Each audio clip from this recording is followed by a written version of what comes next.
I literally had the wind that has never blown this way ever. Blew my freaking panels down. Y'all, I'm drawing a whole blank on how I hooked this stuff up. I have no clue. I gotta figure it out. And then look what we got. Crazy. I gotta get it done. So I'm out here basically ready to get these panels back out here before it rains again, because I have open MC4 connectors out there. I have a couple parallel cables open. And then I have the end of the series, the extension open over here that comes to the other side of the joints because they are in parallel. So my parallel cables are open, actually on both.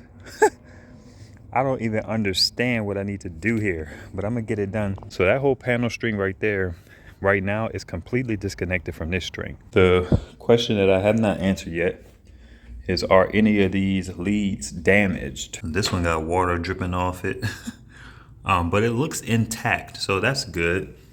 Let's check the other one over here. And that one looks good as well, so that's good. One good thing that I'm noticing is these connections are pretty robust. These wires are pretty whatever. So hopefully these panels still work, because I do not want to have to deal with trying to replace any of that.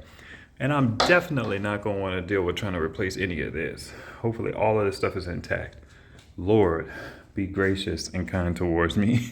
One of the good things about these wires on these panels is they're really long, so they're quite easy to work with, or easier than a 100-watt panel that I'm used to. And they all are snapping up together pretty good, so that's nice. I just figured out what was going on here, why I was so confused. This is leftover from the array that was going all the way up to the window. That's what's going on.